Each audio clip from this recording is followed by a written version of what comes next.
आमच्याकडे एकीकडे माझं दैवत आहे देव,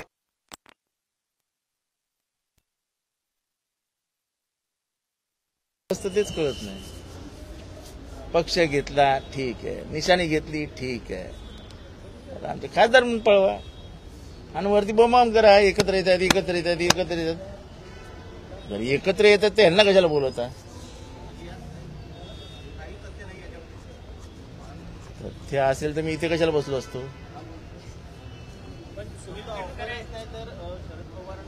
शरद पवार हा असं अशी ऑफर आहे.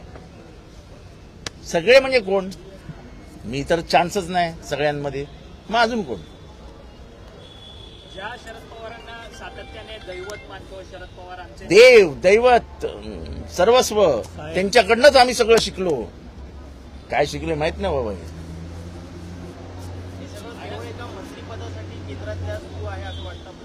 ते कशासाठी सुरू आहे मला माहित नाही, पण एकदा शरद पवार साहेब बोलले की ह्याच्यात काही तथ्य नाही, अफवा पसरवल्या जात आहेत.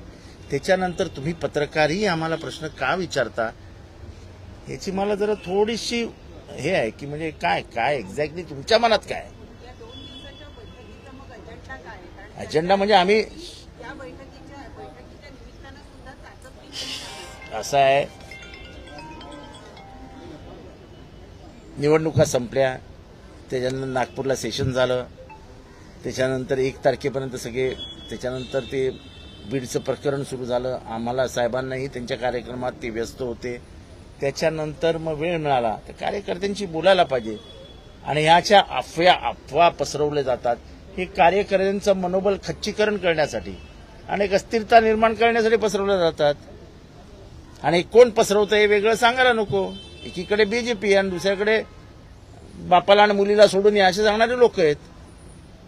सर, संजय राउत ये कह रहे हैं कि दिल्ली के कैबिनेट में अजीत पवार को इसलिए स्थान नहीं मिला है क्योंकि उन्हें टारगेट दिया गया है कि शरद पवार की जो पार्टी है उसमें से सांसदों को तोड़कर लाया जाए, एक कोटा दिया गया है.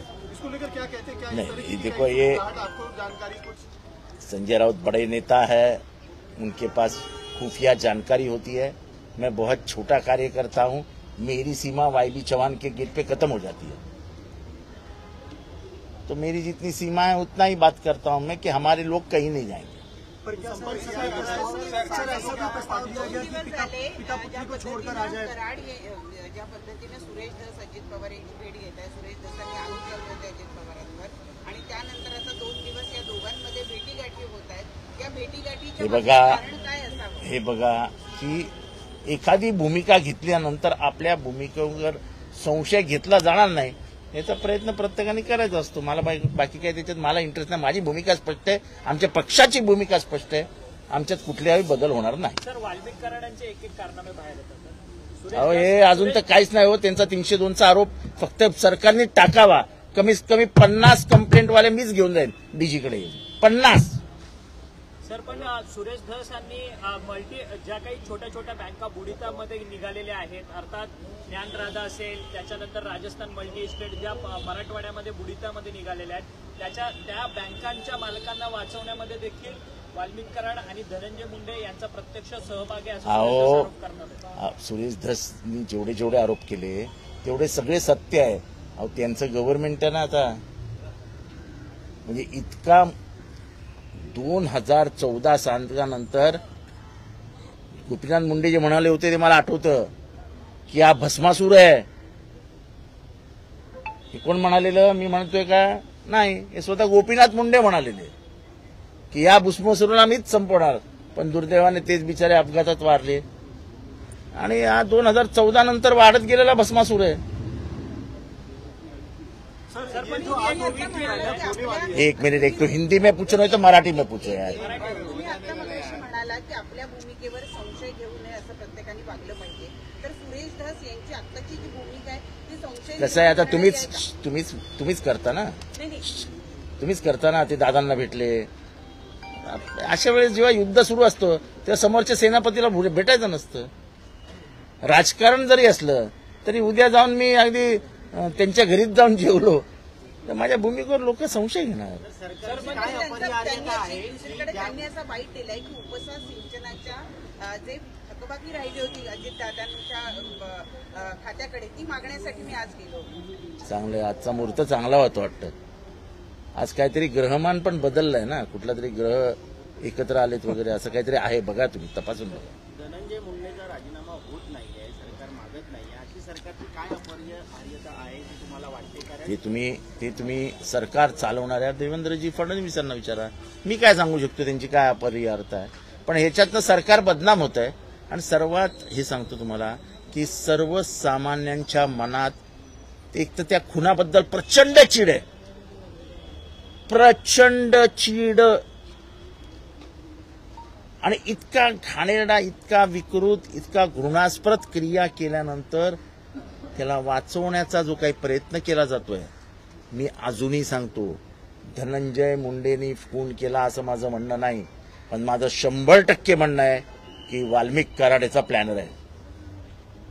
आणि गेले 10 वर्षातले जे काही खून झाले आहेत त्याच्यातले 80% खून हे वाल्मिक कराडने प्लॅनिंग करून केलेले आहेत. तो विकृत आहे, तो सायकोपॅथ आहे, तो सिरियल किलर आहे. आज ती मी याची बापू अंधळेची हे पाठवली आहे FIR, त्यामध्ये आरोपी येतो. माझा हे आहे की महाजन ज्यांची बदली केली सरकारने, त्या महाजन नावाचे इन्स्पेक्टर, परळीला इन्स्पेक्टर होते, त्यांनी आजपर्यंत वाल्मिक कराडला अरेस्ट का नाही केली? काय त्याला मोकळं सोडलं होतं? आणि हेच महाजन हे केजला इन्स्पेक्टर होते जेव्हा हे सगळं लफडं झालं तेव्हा. सूर्यवंशी जी के परिवार ने सीएम के साथ मुलाकात की है. म्हणजे तुम्हाला सांगतो, मी ठोंबरेबाईंची एक तक्रार केली. मी स्वतः गेलो पोलीस स्टेशनला. तिथे खेडकर नावाचे इन्स्पेक्टर होते. त्यांना म्हटलं मला स्वतःला तक्रार करायची. मला हो म्हणाले. हो साहेब तुम्ही आलात ना, झाली तक्रार घेतो ना मी, काय. नंतर मी गेलो. मी गेल्यानंतर माझ्या कार्यकर्त्यांना बोलाय, म्हणजे साहेबांचे नाव बी काय घेणार नाही आम्ही, तुम्हाला करायची तर करा. हे असं आहे बीड. मी स्वतः उपस्थित असताना त्यांनी टरकावून लावलं, चल त्याचं नाव खेडकर. इतकी पोलिसांची दादागिरी आणि हात मिळवणी आहे तिथे. खेडकरांनी उत्तर द्यावं ना, मी स्वतः आरोप करतो. आपल्या पक्षातल्या कुठल्या खासदारांशी आपलं बोलणं झालंय, त्यांना फोन आलाय? माझं एकाच खासदाराशी बोलणं झालं. सुप्रिया सुळे पण खासदारच आहेत ना. बरोबर आहे, पण फोन आलेल्यांपैकी कोणी बोललं तुम्हाला फोन? मला ह्या बातम्या कोण सुप्रियाताई थोडी देणार आहे, मला खासदारच सांगतात ना. सर्वात आश्चर्य म्हणजे बापाला आणि पोरीला सोडा. काय तुमचे संस्कार, काय तुमची संस्कृती. एक वेगळा विषय सर, गोदाधामचे जे मठाधिपती आहेत रामगिरी महाराज, त्यांनी एक वक्तव्य केलंय की जनगण मन हे राष्ट्रगीत नसलं पाहिजे, तर जनगण मन हे. आता त्या रामगिरीला जोड्याने मारायची वेळ आली. आता जनगणवर पण त्याचा आक्षेप आहे. त्याकडे त्याला म्हणा बॅनची मागणी कर ना बाबा. आता अति व्हायला लागलं रामगिरीचं. पंचम जॉर्ज यांच्या स्वागतासाठी हे गाणं लिहिलेलं होतं. हो, इतिहास तर रामगिरीकडनंच शिकायचा आता देशाने. हे तुमचं मराठी संपलं काय? माझे हिंदी बांधव नाराज होतात. परप्रांतीय बांधवांना नाराज करणार नाही मी. बोला सर, हिंदी जानना चाहेंगे. सुनील तटकरी की तरफ से क्या आपकी पार्टी के सांसदों से संपर्क करने की कोशिश की गई थी, और इसमें शरद पवार जी का क्या रुख था? शरद पवार क्यों सोचेंगे इसके बारे में? शरद पवार जी का क्यों रुख होना चाहिए इसके मामले में? छोटी बात है. वो अपनी घूम रहे हैं. हमारे पार्टी के सदस्यों को कि बाप को और लड़की को छोड़ दो अकेले में और तुम लोग चले आओ. ये रास्ता दिखा रहे, जो रास्ता उन्होंने अपनाया ना. और कहते हमारे दैवत है, हमारे भगवान है, ये शंकर है, महादेव है, महाकाल है. और फिर क्या मालूम क्या भूल जाते हैं. जो सांसद है सर, वो शरद पवार जी के साथ है, ये चीज स्पष्ट है. अब उसमें कहीं कोई अभी जाने वाला मैं नहीं इतना है. बोल सकता हूं कि उन्होंने संपर्क किया है. और मैं मेरे सांसदों पे बिल्कुल कभी शक नहीं व्यक्त करूंगा. वो 100% पवार साहब के साथ है, सुप्रिया सुळे ताई के साथ है. और जो जुर्रत उन्होंने की है कि बाप को और बेटी को बाजू में छोड़ दो, ये हमारे संस्कार और संस्कृति में नहीं है। सर ऑपरेशन लोटस मतलब सरकार इतनी मेजोरिटी होने के बावजूद बीजेपी की किधर मेजोरिटी है? कोशिश जा रही है, ये किधर मेजोरिटी है? महाराष्ट्र देखो ऐसा है, ये जब तक अफवाहें फैलेगी नहीं तब तक नीतीश कुमार आटे में नहीं आएगा। ये तो बड़ा गेम है ना। नीतीश कुमार को रुकाने के लिए एक तरफ कभी कभी ठाकरे साहब की शिवसेना फूटेगी, एक तरफ एनसीपी फूटेगी। ये अफवाहें फैलाना ये तो केंद्र का काम है, उसमें क्या है? सर कहा जा रहा है कि प्रफुल्ल पटेल को अगर केंद्र में मंत्री बनना है तो उन्हें शरद पवार की पार्टी को देखो एक बार पवार साहब ने बोलने के बाद कि हम कहीं नहीं जाएंगे, ना हमारा विलीनीकरण होगा, मुझे नहीं लगता है कि मेरे जैसे छोटे कार्यकर्ता ने बात करना चाहिए। मेरे बाप ने जब बोला कि घर में हम सब एक है, तो बाद में बच्चे क्या बात करेंगे? सर ये जो 2 दिन की बैठक आपकी पार्टी की चल रही है, क्या इसमें भी इस बारे में चर्चा की? अरे अभी एक बार पवार साहब ने बोल दिया नहीं जाएंगे तो नहीं जाएंगे यार, क्या चर्चा करेंगे? बार बार आप क्या पूछ रहे हैं हमको? सर रामगिरी महाराज ने जिस तरीके से जनगण मन को लेकर आपत्ति जताई है, रामगिरी महाराज पागल हो गया है, और उसको है तो बोलना उत्तर रास्ते पे और बोल के जनगण मन बंद कर दो। अब इतना ही बाकी है, अब ये देश में इतना ही बाकी, बाकी कुछ नहीं है।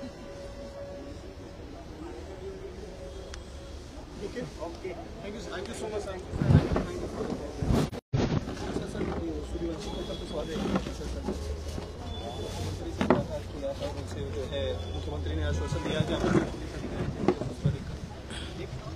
रोलिंग सर शुरू है ना बैठक शुरू है ना वरती। सूर्यवंशी जी के परिवार वालों ने मुलाकात की है मुख्यमंत्री से और अजीत पवार जी से। मुख्यमंत्री का ये कहना है कि आपको जो पुलिस अधिकारी चाहिए हम वो देंगे, लेकिन इन्वेस्टिगेशन पूरा फेयर होगा, आपके परिवार को न्याय देखो ऐसा है, हमारी मुख्यमंत्री से यही उम्मीद है कि इन्वेस्टिगेशन फेयर होगा, ट्रांसपेरेंट होगा और कहीं किसी को बचाने की कोशिश नहीं होगी।